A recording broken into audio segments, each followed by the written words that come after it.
అందరికి నమస్కారం. నేను మీ జానీ మాస్టర్.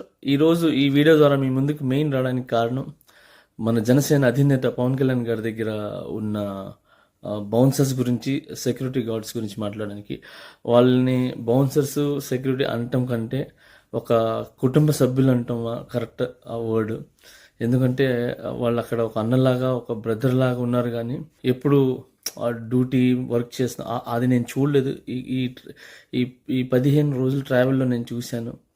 సో ఒక్కొక్కరు అసలు ఎలా ఆయన్ని ఎంత జాగ్రత్తగా చూసుకుంటున్నారో నాకు వాళ్ళని చూస్తుంటేనే చాలా చాలా బాధేసింది, చాలా ఇదేసింది. ఎందుకంటే ఎండ లేదు, వాన లేదు, రాత్రి లేదు, పగలు లేదు, అంతమంది జనం తొక్కిసలాట. సో ఇంత ఇంత దాంట్లో కూడా వాళ్ళు అందరు కలిసి కళ్యాణాన్ని చూసుకునే విధానం అసలు కంటి కనురపు లాగా చూసుకున్నారు. సో అందుకే ఈ వీడియో ద్వారా వాళ్ళందరికీ నేను పేరు పేరు పేరు పేరున్న ధన్యవాదాలు తెలుపుకోవడానికి వచ్చాను.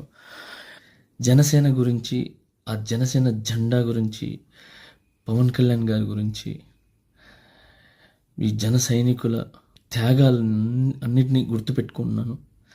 మీ మీద కేసులు వేసినా భరించారు, మిమ్మల్ని కొట్టినా భరించారు, మిమ్మల్ని బాధించినా భరించారు, మానసికంగా మిమ్మల్ని ఇబ్బంది పెట్టినా భరించి జనసేన జెండాని పడిపోకుండా పట్టుకున్న ప్రతి ఒక్కరికి నా ధన్యవాదాలండి. పవన్ కళ్యాణ్ గారు గెలుస్తున్నారు.